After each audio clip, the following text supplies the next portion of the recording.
इंसान की बेसिक ज़रूरत क्या होती है? रोटी, कपड़ा और मकान।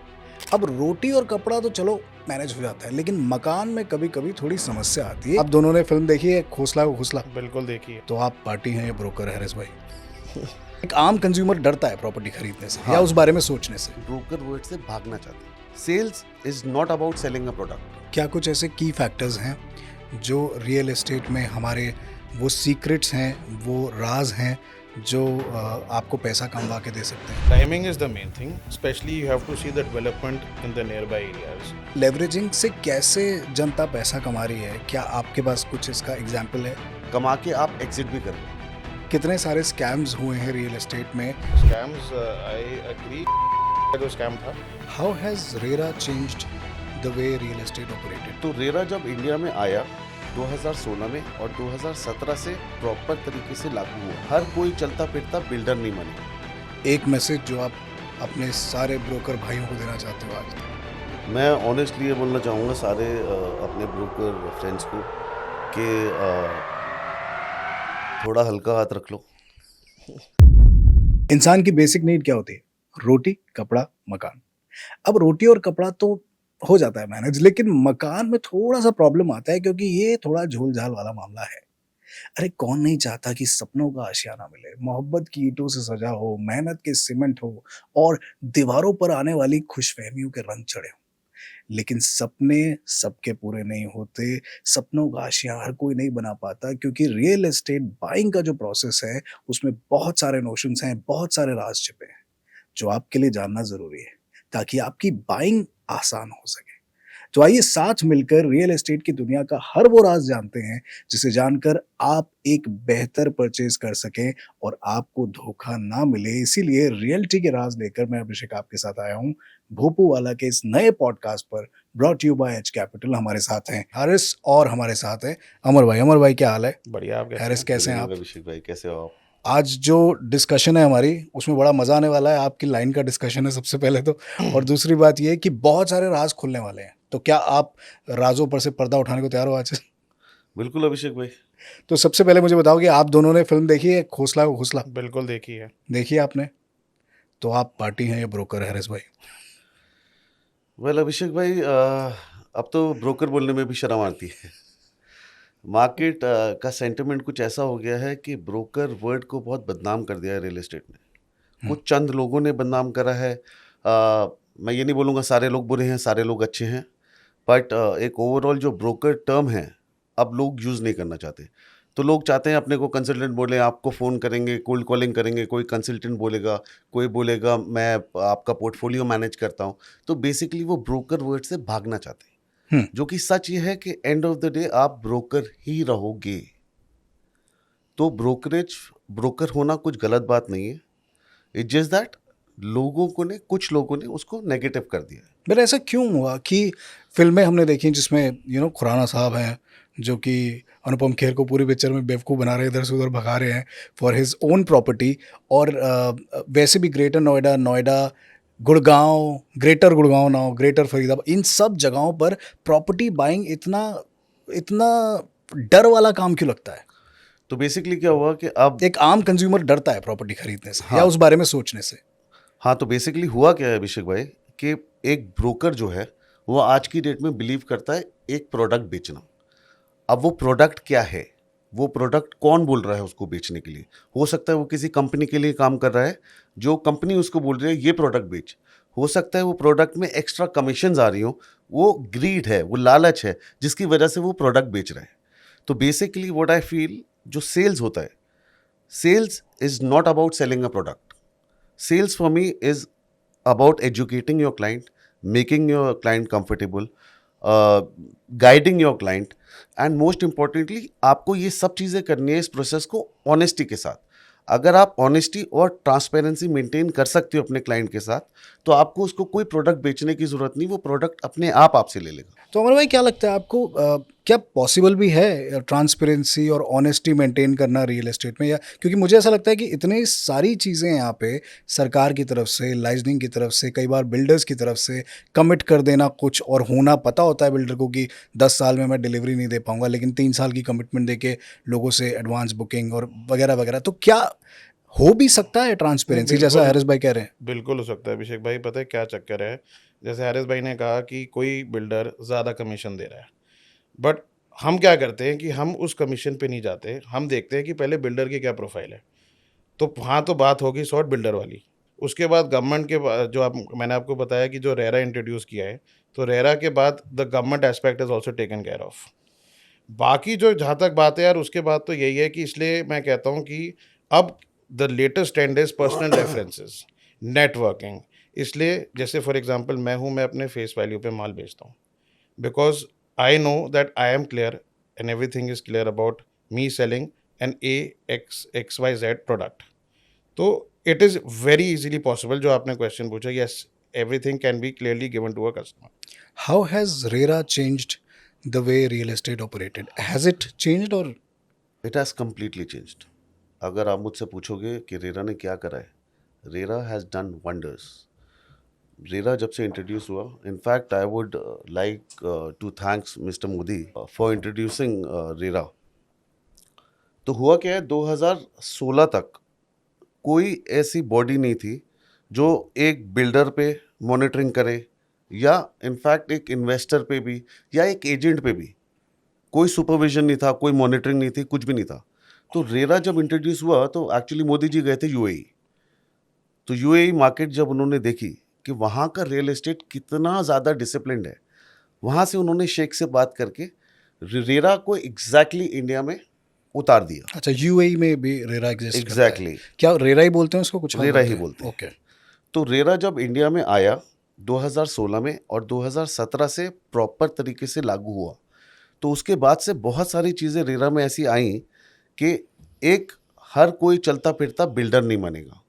ओके। तो जो आप अभी नेगेटिविटी की बात कर रहे थे, वो कहाँ से आई? 2008-9 ऑनवर्ड्स, अगर मैं 10 साल 12 साल की बात करूं, तो ऐसे चलते फिरते बंदा होता था जिसके पास 20 करोड़ रुपए होते थे, वो बोलता था यार मैं बिल्डर बन जाता हूं। क्यों? आज जाके वो एक प्लॉट ले लेगा अथॉरिटी से, फिर उसके बाद वो क्लाइंट से पैसा ले लेगा। सोसाइटी कट जाएगी उसमें। हाँ, वो सोचेगा कि मैं तो इन्वेस्टर से पैसा लगवा लूँगा। फिर होता क्या था, उसको कोई मॉनिटर करने वाला नहीं था। वो इन्वेस्टर पैसा भी लगा देता था उसके साथ, फिर वो पैसे को वापस री इन्वेस्ट करके और लैंड पार्सल ले लेता था। तो जो पुरानी कंस्ट्रक्शन कंप्लीट करनी थी उसको, वो कभी भी नहीं कर पाता था। तो रेरा ने क्या करा? रेरा ने आते ही सबसे पहले ये बोला कि आप जो भी पैसा इन्वेस्टर से लोगे, उसका 70% पैसा उसी प्रोजेक्ट की कंस्ट्रक्शन में लगेगा।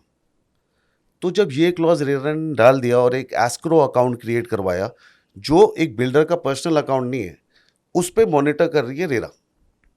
तो वो पैसा जो एस्क्रो अकाउंट है उसमें सिर्फ वही पैसा आएगा जो उस प्रोजेक्ट के लिए।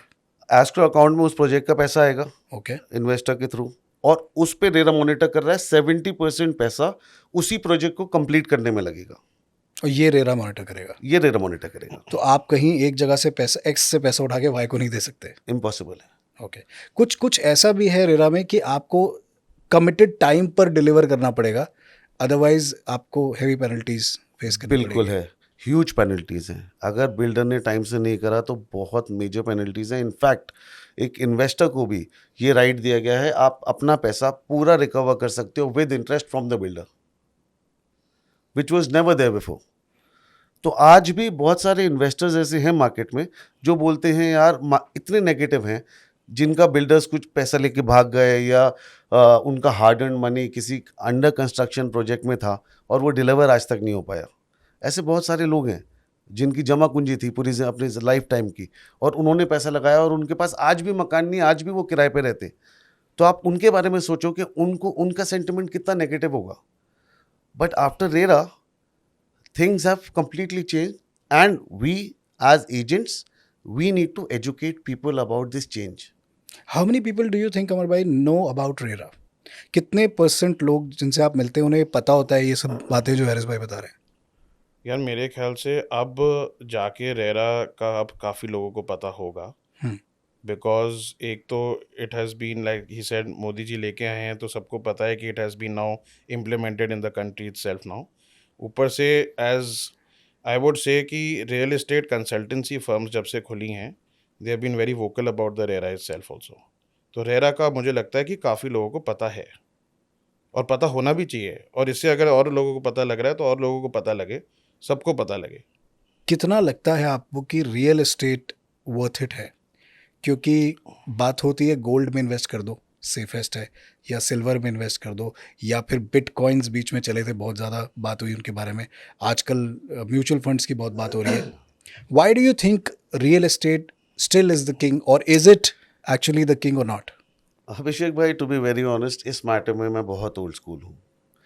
मेरे ग्रैंड फादर ने जो एक ज़मीन ली थी, मेरे फादर ने जो पैसा लगाया था उस पर, आज 40 साल में 1.5 लाख रुपए का प्लॉट 10 करोड़ रुपए का है।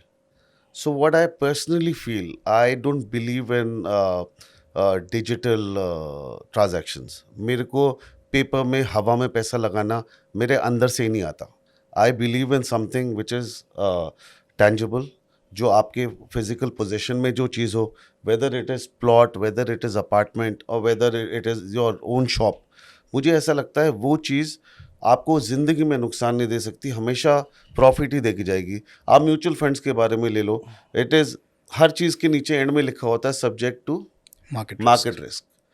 जब everything is subject to market risk, तो it becomes a gamble for investors. Okay, अगर मुझे अमीर होना है, से मेरी उम्र 20 साल है, काश होती, लेकिन मेरी उम्र 20 साल है, और मुझे पैसा कमाना है, और मेरे पास पैसा आ गया है, आजकल यूट्यूब है, तो 20-20 साल के लड़कों से मैं मिलता हूँ, and they are earning like millions and billions of rupees every month. अगर मुझे रिच होना है, मेरी उम्र 20 से 25 साल है, तो क्या मुझे रियल एस्टेट में आ जाना चाहिए? मुझे ऐसा लगता है कि आपको सिर्फ रियल एस्टेट में आना चाहिए। उसका रीज़न ये है कि as per the economic cycle also, हर कंट्री की एक इकोनॉमिक साइकिल होती है, which is 4 to 5 years it goes up, and there is obviously correction, क्योंकि हर चीज़ ऊपर नहीं जाती रहेगी आसमान। तो वो करेक्शन तो होती है, बट वो करेक्शन के बाद मार्केट में प्राइसेस वापस बढ़ते हैं। रियल एस्टेट के साथ फंडा क्या है, if you have the right agent to guide you the right entry point and tells you about the exit point. देखिए, बहुत इंपॉर्टेंट है एंट्री पॉइंट और एग्जिट पॉइंट रियल एस्टेट में। इसलिए इंपॉर्टेंट है, अगर 2008 में रिसेशन आया और 2008 में जब आपको पैसा डालना था मार्केट में, आपको उस टाइम पे आपने पैसा नहीं डाला, और आपने 5 साल बाद इलेक्शन के टाइम पे 2014 में इलेक्शन होने वाले थे, 13-14 में इन्वेस्टमेंट करा, इसमें किसकी गलती है? So if there is a proper guide to guide you कि आपको इस टाइम पे पैसा लगाना है, तो रियल एस्टेट आपको कभी नुकसान नहीं देता, हमेशा प्रॉफिट में ही निकालता है। क्या कुछ ऐसे की फैक्टर्स हैं जो रियल एस्टेट में हमारे, वो सीक्रेट्स हैं, वो राज हैं, जो आपको पैसा कमा के दे सकते हैं? रियल एस्टेट में मेरे ख्याल से, लाइक हारिस भाई सेड, कि it is the right time to enter the market. अब जैसे for example, timing matters. Timing is the main thing, specially you have to see the development in the nearby areas, कि इसमें अब scope है कि नहीं है, आगे आगे कितना स्कोप है। जैसे जब आपने एग्जांपल दिया गोल्ड का, बिटकॉइन का, शेयर मार्केट तो मेरे ख्याल से is total Gamble. Real estate को मैं गैम्बल नहीं बोलता हूँ, क्योंकि रियल एस्टेट, जैसे हारिस भाई ने बोला, मेरे परदादों ने जो ज़मीन ली वो आज भी मुझे बेनिफिट करके ही जाएगी। शेयर मार्केट का कोई पता नहीं, आज ऊपर है कल नीचे चले जाए। But yes, the key factor in real estate is entry time should be perfect. आप अगर आज एक प्रॉपर्टी लेते हो, तो उसका मेन है to how much holding power you have. And what is holding power? Holding power ये है कि आप कोई प्रॉपर्टी आज लेते हैं, तो आप उसको कब तक सेक सकते हैं। सेक सकते हैं का मतलब है कब तक उसको रोक सकते हैं। कुछ जार्गन मिल रहा है हमको, कब तक सेक सकते हैं प्रॉपर्टी को?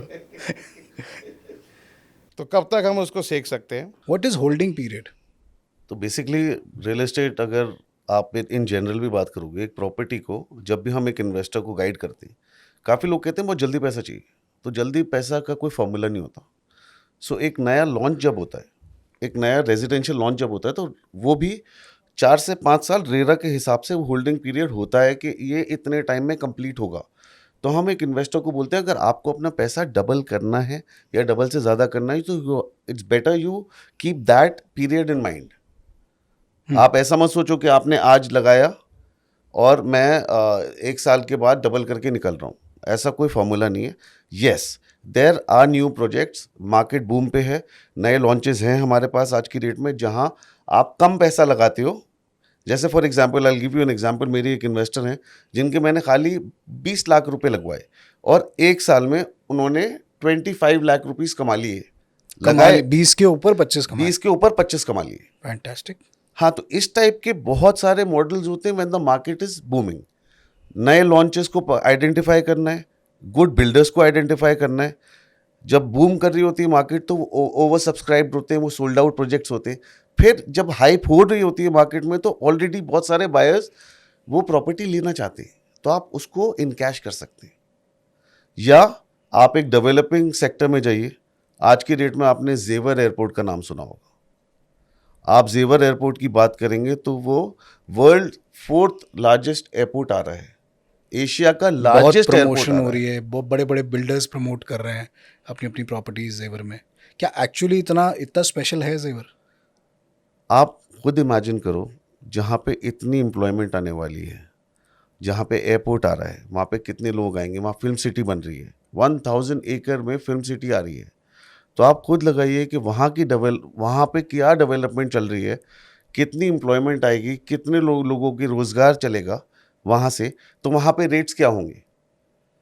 Anything close to Delhi airport, आज आप दिल्ली एयरपोर्ट की बात करो, आप दिल्ली एयरपोर्ट के पास की जितने भी एरियाज हैं वहाँ पे 25,000 रुपये पर स्क्वायर फीट के नीचे का रेट नहीं है। आज जेवर में आपको वही प्रॉपर्टी 8 से 9,000 रुपये पर स्क्वायर फीट पे मिल रही है।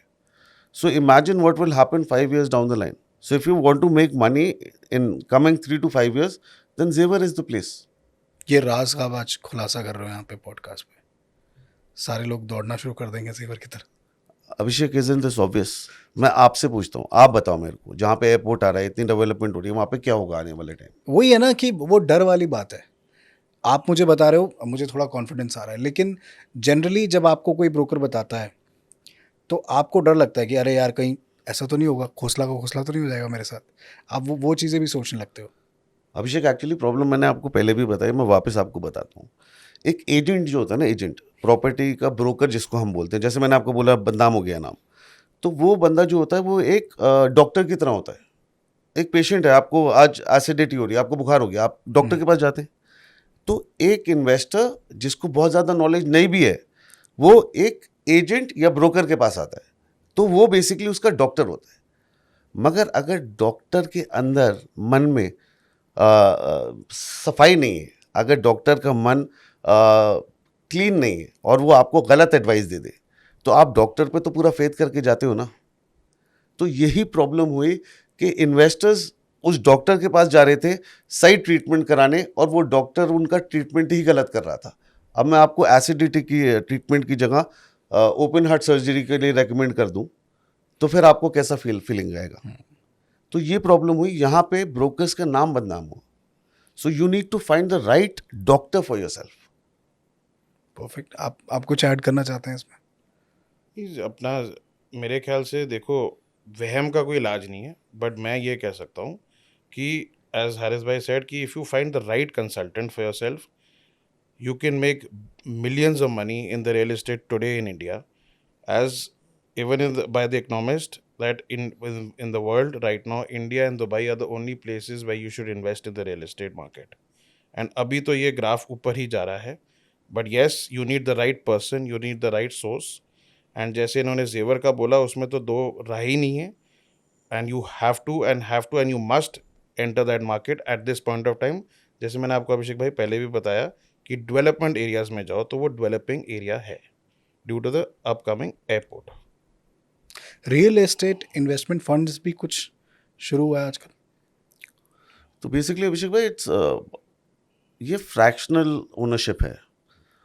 इसके बारे में जितना मैं जानता हूँ कि अब ये दिल्ली एनसीआर में भी उतना नहीं है। ये बेसिकली बॉम्बे, बैंगलोर, ये बाहर की टर्मिनोलॉजी है जो लेके आए हैं। तो होता क्या है, हर किसी के अंदर उतनी कैपेसिटी नहीं होती कि वो सीधा 1 करोड़, 2 करोड़, 4 करोड़, 5 करोड़ रुपए की इन्वेस्टमेंट एक साथ लगा दे।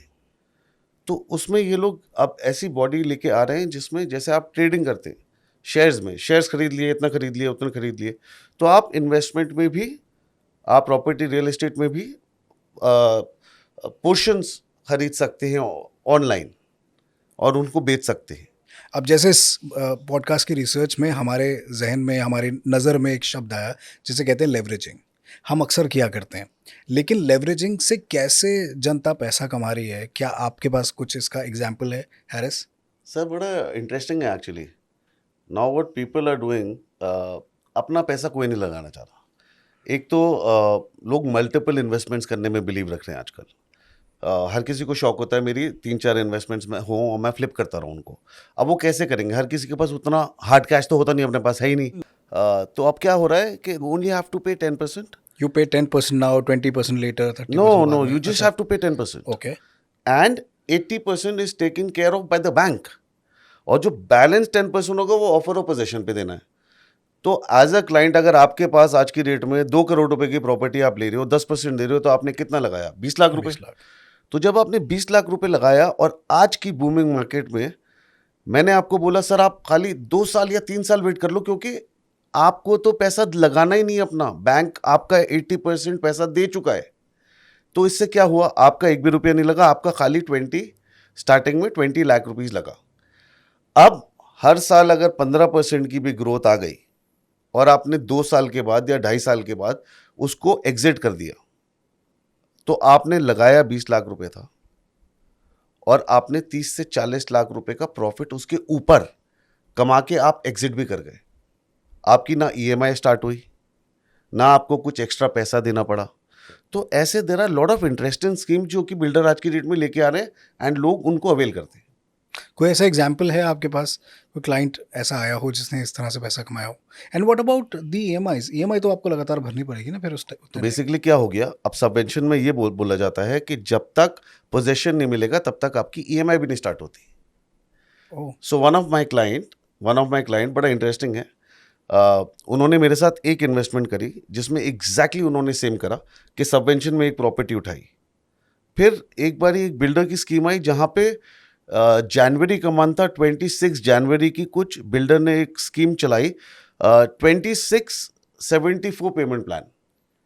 तो मैंने अपने क्लाइंट को फ़ोन करा, मैंने कहा यार अभी हमने सबवेंशन एक लिया है, अभी भी आपको ज़्यादा पैसा नहीं लगाना, आपको खाली लगाना कितना है? 26% पैसा। सो उस क्लाइंट ने फिर कैलकुलेशन करी मेरा फ़ोन रखने के बाद, 26% पैसा कितना होता है? 1.5 करोड़ रुपए की प्रॉपर्टी का 26% पैसा उसके पास था शायद। तो उस क्लाइंट ने मुझे वापस फ़ोन करके बोला कि हाँ हारिस, इंटरेस्टिंग तो है। मैंने कहा ये प्रॉपर्टी हम 2 साल बाद निकालेंगे, सबवेंशन वाली प्रॉपर्टी हम 2 साल बाद निकालेंगे, एंड ऑफ इट आप देखना आपने कितना पैसा बनाया इस मार्केट में। तो उन दोनों इन्वेस्टमेंट्स को मिला के वो client is so happy now that she is investing with me in Jewar, क्योंकि उन दोनों प्रॉपर्टीज में उस क्लाइंट ने 25-25, 30-30 लाख रुपए कमाए विदाउट इन्वेस्टिंग एक्स्ट्रा मनी। तो आज अगर आप जैसे फ्लिपिंग की बात करो, अच्छी स्कीम्स की बात करो, तो builder is coming up with so many good schemes where you can make lot of money. तो लेवरेजिंग पे हाँ, आपको क्या कहना है लेवरेजिंग के बारे में? leveraging is a capital borrowed for an investment to make higher profits than your interest payable. तो इसलिए आदमी लेवरेजिंग करता है। और एक मेन बेनिफिट लेवरेजिंग का ये है कि you can do more than 1 or 2 units more than your capacity. आप 2 या 3 के बजाय 5 या 6 कर सकते हो, and that is called leveraging your investments. So that is एक छोटा सा वर्ड है, बट इसके पीछे बहुत बड़ा एक डेफिनेशन है जो कि आज की डेट में बहुत ज़बरदस्त चल रहा है। 2 का 5 करना है तो लेवरेजिंग की तरफ देखा जा सकता है। बिल्कुल।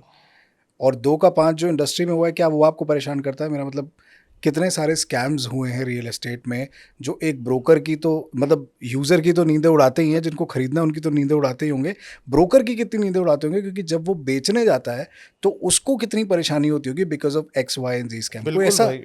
कोई ऐसा स्पेसिफिक स्कैम है जिसने सालों तक आपको परेशान किया हो? बिल्कुल है, बिल्कुल। Scams, I agree, more than customer को मेरे ख्याल से हमें ज़्यादा हर्ट करता है क्योंकि हमने वो माल बेचा है। बिल्कुल आई एग्री। जैसे स्कैम सभी नहीं सुना है, ऐसा कुछ है नहीं। अमरपाली का जो स्कैम था जिसमें माल दिया नहीं है कस्टमर को, पैसा सारा ले लिया, उसके बाद दूसरे प्रोजेक्ट पे पैसा डाला, तीसरे में डाला, बट जो पहला प्रोजेक्ट था जिसमें आपने पैसा डाला उसका कभी उसको पोजेशन ही नहीं मिला। तो ऐसे स्कैम तो बहुत हुए हैं, this is one of them. और ऐसे तो बहुत हैं, but this is all before the RERA body came into being. मतलब रेरा रेरा के से बाद पहले, ऐसा कुछ नहीं हुआ? रेरा के बाद अभी तक आई एम नॉट एनीथिंग, मुझे कोई अवेयर नहीं, I am not aware of anything. मतलब रेरा के बाद अभी ऐसा कुछ नहीं हुआ है, बट इससे पहले हाँ बहुत हुए हैं, which till date haunts us. I agree. Abhishek भाई, एज आई सेड पहले, जैसा हम बात भी कर रहे थे, रेरा के बाद सबसे इम्पोर्टेंट चीज़ क्या हुई, वो एक एस्क्रो अकाउंट जो इंट्रोड्यूस हुआ, उसको रेरा बॉडी मॉनिटर कर रही है, जिसके अंदर इन्वेस्टर जो इन्वेस्ट कर रहा है उसका पैसा जा रहा है। तो इन्वेस्टर का पैसा रेरा बॉडी जो मॉनिटर कर रही है और वो 70% पैसा उसी कंस्ट्रक्शन में लग रहा है, so one can not go wrong. एक टोटल जो कॉस्ट ऑफ कंस्ट्रक्शन है एक पर्टिकुलर प्रोजेक्ट की, वो 40-45% से ज़्यादा एक्सीड नहीं करती। जब आप 70% पैसे पे कैप लगा दिया रेरा ने कि आप कहीं और इन्वेस्ट ही नहीं कर सकते। पहले बिल्डर्स क्या करते थे, सारा पैसा उठा के नए लैंड पार्सल लेते थे, जिसकी वजह से पुराना वाले का काम कभी कंप्लीट ही नहीं होता था और लोगों को पोजीशन नहीं मिल पाता था। अब रेरा ने वो कैप लगा दिया कि 70% पैसा you can not use other than this particular project, जिसके लिए इन्वेस्टर ने पैसा दिया है। सो यहाँ पे इन्वेस्टर 100% सेफ हो जाता है। तो ऑनलाइन भी जाकर एक कस्टमर रेरा पर अपनी जिस भी प्रॉपर्टी को देख रहा है उसको चेक कर सकता है। रेरा नंबर सबको मालूम होते हैं, और कमर्शियल्स में भी पहले रेडियो कमर्शियल्स पे बहुत एडवर्टीजमेंट्स होती थी, और अब तो रेडियो कमर्शियल पे भी अगर आप एक प्रॉपर्टी का एडवर्टीजमेंट कर रहे हो तो you have to mention the RERA number. तो इनफैक्ट एक बड़ी इंटरेस्टिंग चीज़ है, हर क्लाइंट को, इन्वेस्टर को ये भी एजुकेट करना है कि आप जिससे डील कर रहे हो उसके पास भी एक रेरा सर्टिफिकेट होना चाहिए, ब्रोकर के पास भी। ब्रोकर के पास भी, क्योंकि वो आपको आपके साथ डील ही नहीं कर सकता विदाउट दैट रेरा सर्टिफिकेट। तो इससे क्या होता है कि अगर कल को God forbid if a broker cheats you, कल को मिसलीड कर देता है या कुछ भी कर देता है, तो उसको 5% फाइन आता है of the total cost of the apartment और प्रॉपर्टी। सो जितना शायद उसका कमीशन बन रहा होगा उतना उसका फाइन आ जाता है, उससे बहुत ज़्यादा। उससे बहुत ज़्यादा। कितना कमीशन एक ब्रोकर बनाता है एक प्रॉपर्टी से? बहुत इंटरेस्टिंग आपने क्वेश्चन पूछ लिया अभिषेक भाई। इसका कोई लिमिट नहीं है। ओके। आजकल इट्स अबाउट ग्रीड। मैं ये नहीं बोलूँगा कि 100 में से 100 ऐसे हैं, बट 90% मार्केट में जितने भी लोग बैठे हुए हैं, ऑल द चैनल पार्टनर्स, उनके पास एक स्पेसिफिक प्रोडक्ट्स हैं, बी कैटेगरी, सी कैटेगरी, जो उनको बेचने हैं, जिसमें ह्यूज कमीशन उनको ऑफर होती हैं। और कमीशन वाइज कैटेगरी है नेचुरली एक तो थोड़ा समझाइए मुझको। So basically if you go for A category builder, से डीएलएफ, बिग बिल्डर्स, तो आप डीएलएफ की बात करेंगे तो डीएलएफ का जो कमीशन स्लैब होगा वो हमेशा 2.5% होगा। 2.5% आप कमा सकते हो। हाँ, अगर स्टार्टिंग 2.5% से 3% का स्लैब होगा। Okay. But if you go to a B category builder तो वही कमीशन का स्लैब 5% होगा। If you go to C category builder, वही कमीशन का स्लैब 7-8% होगा। और फिर एक डी कैटेगरी भी आता है, उसका 10% तक भी जाएगा। बिल्कुल। So when we started this company, तो एक उसूल बनाया था हमने और हमारे पूरी कंपनी और पूरी टीम के लिए कि we will stick to A category, we will play number game rather than commission game. Which is fair also. अगर हम एज अ बायर सोचे तो बायर हमेशा सोचता है कि मैं ऐसी प्रॉपर्टी लूँ जिसमें मुझे सस्ते में ज़्यादा ज़मीन मिल जाए, and they tend to go for C और डी और ई कैटेगरी रैदर, उसमें चले जाते हैं। और फिर बाद में पता लगता है, और आज पता लग रहा है कि भाई हमें एक्चुअली ए पे जाना चाहिए क्योंकि उसमें कमीशन कम है, प्रॉपर्टी की ज़्यादा पैसे। एजुकेट करने वाली बात। तो अभिषेक भाई, फॉर educate एग्जांपल, करने वाली बात। If you are an investor, आप आज एक इन्वेस्टर हो मेरे, और मैं आपको आज एक गलत चीज़ दिला दूं, would you come back to me? आप क्या मेरे पास वापस पलट के आओगे? आप जिंदगी भर मुझे बददुआ दोगे, मेरे को बुरा भला बोलोगे अपनी फैमिली में बैठ के, फ्रेंड्स के बीच में, मगर आप मेरे पास वापस कभी नहीं आओगे। बट अगर आज आपको मैं एक अच्छी चीज़ दिला दूं तो आप मुझे कितने रेफरेंसेस देंगे? So I personally feel real estate is more about you know getting, जो आप कस्टमर बना लेते हो ना लाइफ में, और उनके रेफरेंसेस चलते रहते हैं, तो आप नंबर गेम से बहुत ज़्यादा अच्छी रेपुटेशन के साथ बहुत पैसा कमा सकते हो। एक सीधा रास्ता होता है पैसा कमाने का, एक शॉर्टकट होता है। तो शॉर्टकट अगर कोई अपनाना चाहता है तो वो उसकी मर्ज़ी है। शॉर्टकट में पैसा जल्दी आता है, ऑनेस्टी के रास्ते में पैसा थोड़ा लेट आता है, बट आई स्टिल फील कि उसमें सेटिस्फैक्शन है। आज की डेट में कौन सी टॉप 5 प्रॉपर्टीज़ हैं जो एक बायर को जिनकी तरफ देखना चाहिए? किस रीजन में ज़्यादा प्रॉपर्टीज़? अमर भाई पहले आपसे पूछते हैं। पहले तो अपना जो शुरुआत में हम हारिस भाई ने बोला, एक तो जेवर एंड जेवर के सराउंडिंग्स। नोएडा मैं इसलिए कहूँगा because obviously interlinked with the जेवर एंड द जेवर airport development, but Noida is the most upcoming market मेरे ख्याल से। अब नोएडा, नॉट ग्रेटर नोएडा। नोएडा मेरे ख्याल से, नोएडा एंड जेवर, गुड़गांव। मैंने और हैरिस ने अपना करियर स्टार्ट किया था गुड़गांव से, हमने गुड़गांव में बहुत माल बेचा है, बट आज की डेट में मेरे ख्याल से Gurgaon has reached its peak. Saturation point जिसे कहते हैं। अभी भी मैं ये नहीं कहूँगा कि गुड़गांव में you can not make money, you can, but Noida में एंड जेवर में specifically you can make enormous money, super normal profit जिसे कहते हैं। गुड़गांव के अलावा मतलब if you have to rate, one is Zevar, then comes Noida, then comes Gurgaon, मतलब 4 and 5 क्या है?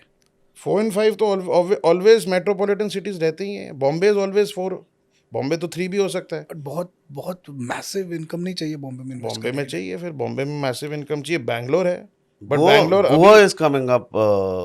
गोवा की अभी आज की डेट में इन्वेस्टमेंट शेयर प्रॉपर्टीज की बहुत बात हो रही है गोवा में कि आप एक जगह ले लीजिए और आप हॉलिडे कीजिए, वहाँ के रहिए, कुछ टाइम के लिए वो प्रॉपर्टी आपकी है और किसी और के साथ आप उसको शेयर कर रहे हैं। What do you have to say about those again properties? अभिषेक भाई, I am not a very big fan of these schemes. मेरे को ऐसा लगता है आपकी इन्वेस्टमेंट है, मुझे लग रहा है कि कोई राज का खुलासा करने वाले हो आप। नहीं, राज का खुलासा नहीं करूँगा। नई नई स्कीम्स मार्केट में लोग लेके आते हैं। आपने बहुत स्कीम सुनी होंगी, एक प्रॉपर्टी एक्सचेंज ऑफर बहुत मशहूर हुआ था आज से कुछ साल पहले। सो वो एक स्कीम नहीं थी। तो उसमें क्या होता था, आप अपनी प्रॉपर्टी दे दीजिए, हम आपको नई property आपकी देंगे। प्रॉपर्टी पूरी एज इट इज़ आपसे ले लेते थे और आपको नई प्रॉपर्टी ऑफर करी जाती थी। बट लोगों को जब तक पता चला इट वाज टू लेट कि जो प्रॉपर्टी आपको ऑफर करी जा रही है उसका प्राइसेस ऑलरेडी बढ़े हुए हैं और जो आपसे प्रॉपर्टी ली जा रही है उसमें ऑलरेडी 5 से 10 लाख 15 लाख का डेंट आपको दिया जा रहा है। सो सपोज अगर आपका कहीं पे 20 लाख रुपए गया हुआ है और वो 20 लाख रुपए स्टक अप है, तो आज आपको एक नई प्रॉपर्टी ऑफर होगी किसी भी बिल्डर की जिससे टाई अप होगा एजेंसी का।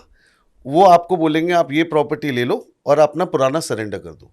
तो जो आप 20 लाख रुपए की प्रॉपर्टी होगी आपकी, उसको वो 10 लाख रुपए ही कंसिडर करेंगे और जो नई प्रॉपर्टी देंगे उसमें भी 10-15 लाख रुपए बढ़े हुए होंगे। ये अंदर की बात है, ये वो तो लोगों को नहीं पता। वो लोगों को जब तक पता चला it was too late. So basically लोगों की फ्री में प्रॉपर्टियां ले ली गई हैं। ये भी एक स्कैम ही है जो चला था एंड जब तक लोगों को रियलाइज हुआ था इट वाज टू लेट। मैं जैसे बोल रहा हूँ आपको, तो इन चीज़ों की ऐसी स्कीम से इंसान को दूर रहना चाहिए। After talking to you, I realized that it is more about moral values. The brokership is more about moral values than just simple selling. It is only about being honest. If you are honest, I am telling you, then you cannot go wrong. आपके मन में चोर नहीं है, you will give the best, you will offer the best and the person will only stay with you क्योंकि you are honest. और झूठ एक बार में नहीं तो दूसरी बार में खुल जाता है। जब खुल जाता है तो वो क्लाइंट भी चला जाता है। एक बार आप क्लाइंट को चीट कर लोगे, बार बार तो नहीं चीट कर पाओगे। So I feel still being honest is very important. और भाई, you want to add? नहीं, मैं हारिस भाई से सहमत हूँ, बट मेनली मैं आपको एक बात बताऊँ, इन्वेस्टर किसे कहते हैं? इन्वेस्टर उससे नहीं कहते जो एक बार आपसे प्रॉपर्टी लेके गायब हो जाए। इन्वेस्टर उसे कहते हैं जो एक चीज़ ले, फिर आपके लिए आपको फ़ोन करे for the next thing, for B, then for C, for D, for E.